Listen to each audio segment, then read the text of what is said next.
Hey guys, it's Ben from SellingGroceries.com, and today is the first in a video series where I'm going to take you through a few of the steps I've learned to find products online and offline to basically build up your account. Because when you're starting out, the problem with selling groceries, it's a great niche to be in, but it is a gated category now on Amazon, which means that unfortunately you have to apply and you have to show them invoices and they want to see a little bit of an account history.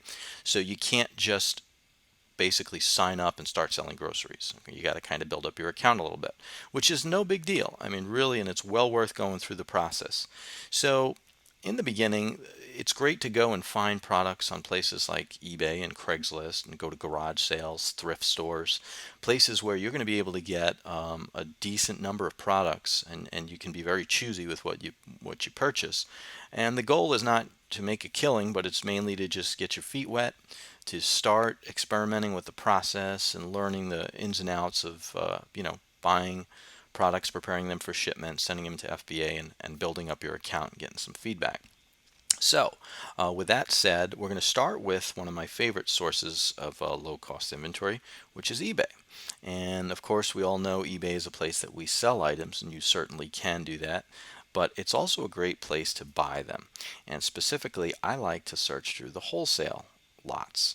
And they're kind of hidden, you don't know they're there. So when you click on this shop by category and you go down and you search for see all categories, and now you'll notice under every major category here, you're going to have wholesale lots available. There's art wholesale lots, baby wholesale lots, books, so on and so forth, wholesale and bulk lots.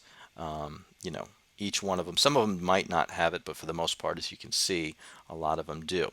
So I tend to focus on, this is up to you, maybe good at crafts or electronics, computers, whatever. I like to look in the video game and toy categories because they seem to always have nice lots that you can put together and turn around and resell on Amazon fairly quickly, especially video games, which I'll show you here. So click on video games and you're going to just see tons and tons of lots of used video games. Kids upgrade their machines all the time and they're pretty much giving away their old games. And you can find them on eBay, you can find them at garage sales. I've gotten huge bins of video games at garage sales for 20 bucks for like 100 games. Now, you're not certainly not going to make a killing selling used video games. Sometimes there's some gold nuggets in those buckets, but for the most part, wow, $14,990. That's quite a collection. You'll see all kinds of combinations here, but I'm going to show you one that I kind of looked at already. Okay, and these older machines, especially the Nintendo 64, the Nintendo DS, Game Boy Advance, a lot of these older video games, surprisingly, there's still people playing them, and the games aren't available, and the system's becoming fairly rare. So sometimes weird pricing fluctuations happen, and you can actually still sell these games for a decent dollar. So here's a lot of 10 Game Boy Advance. What I like about it is I don't like getting into the whole thing with bidding. It's a pain. You start bidding and getting into bidding wars. You never know what you're going to end up at. So I prefer the fixed price, free shipping. You know what you got here. You're going to pay $20. You got 10 games. You'd be paying $2 a game. I could probably even get it for less than that, but just to kind of give you an example. So the next thing you want to do, of course, is try. You can buy them blindly and figure on, they'll sell on Amazon generally in the $5 to $7 range for a used game for most of them. But it's probably worth spending just a little bit of time getting familiarized with the pricing on Amazon and what some of these games will go for. The nice thing about this particular listing is the fact that they do list and itemize all of the game titles, which allows you to kind of come in here and you can just copy and paste them, which is what I'll do. Copy it, and I'll go into Amazon and paste it, and then you want to put Game Boy or Game Boy Advance, and there it is. We search, and basically there it is for Game Boy Advance. Now that's a brand new one, okay, which would be wonderful if you could sell it for that because you get all your money back in one game. But the fact of the matter is you want to, yeah, there's new, but for the most part, you want to look down here. You got new, you've got used and collectible. Just click on 71 used. A few things to note here. Okay, so here you have 399 used acceptable.